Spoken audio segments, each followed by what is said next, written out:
Hi అండి, welcome to my channel Krishna's world. ఈరోజు నేను ఈ వీడియోలో చాలా ఈజీగా 10 నిమిషాల్లో చేసుకునే రవ్వ పులిహోరని ఎలా ప్రిపేర్ చేసుకోవాలో చూపిస్తున్నాను. ముందుగా ఒక కప్పు బియ్యపు రవ్వను తీసుకోవాలి. నేను లలిత బ్రాండ్ బియ్యపు రవ్వను తీసుకున్నాను. బియ్యపు రవ్వని ఇంట్లో కూడా చాలా ఈజీగా ప్రిపేర్ చేసుకోవచ్చు. తర్వాత స్టవ్ ఆన్ చేసుకుని ఒక కుక్కర్ గిన్నెని పెట్టుకుని దానిలోనికి 2 కప్పులు వాటర్ తీసుకోవాలి.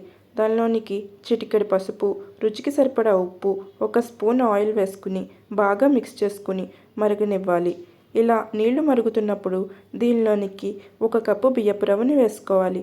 1 కప్పు బియ్యపు రవ్వకి 2 కప్పులు వాటర్ అయితే కరెక్ట్గా సరిపోతుంది.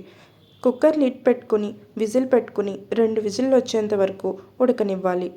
తర్వాత స్టవ్ ఆఫ్ చేసుకుని ప్రెషర్ పోయిన తర్వాత ఓపెన్ చేసుకుని రవ్వనంతా బాగా మిక్స్ చేసుకుని పక్కన పెట్టుకుని చల్లారనివ్వాలి. చల్లారిన తర్వాత రవ్వ చాలా పొడి పొడిగా అవుతుంది. దీన్ని పక్కన పెట్టుకుని స్టవ్ ఆన్ చేసుకుని ఒక ప్యాన్ పెట్టుకోవాలి. ప్యాన్ బాగా వేడైన తర్వాత దీనిలోనికి కొంచెం ఆయిల్ యాడ్ చేసుకుని కొన్ని పల్లీలను యాడ్ చేసుకోవాలి. వీటిని కొంచెంగా ఫ్రై అయిన తర్వాత దీనిలోనికి కొంచెం శనగపప్పు, కొంచెం మినప్పప్పు, కొంచెం జీలకర్ర, కొంచెం ఆవాలు వేసుకుని బాగా ఫ్రై చేసుకోవాలి. ఇవన్నీ కొంచెంగా ఫ్రై అయిన తర్వాత దీనిలోనికి కొన్ని జీడిపప్పులను కూడా వేసుకుని బాగా ఫ్రై అయ్యేంత వరకు ఫ్రై చేసుకోవాలి. ఇవన్నీ బాగా ఫ్రై అయిన తర్వాత దీనిలోనికి కట్ చేసుకున్న పచ్చిమిర్చి, కరివేపాకు, కట్ చేసుకున్న ఎండుమిర్చి వేసుకుని బాగా ఫ్రై చేసుకోవాలి. ఇవన్నీ బాగా ఫ్రై అయిన తర్వాత స్టవ్ ఆఫ్ చేసుకోవాలి.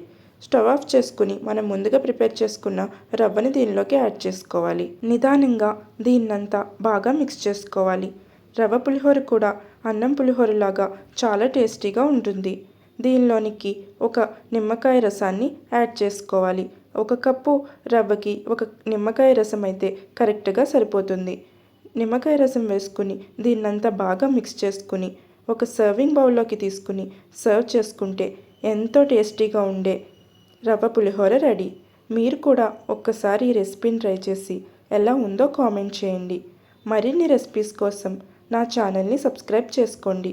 Thank you for watching.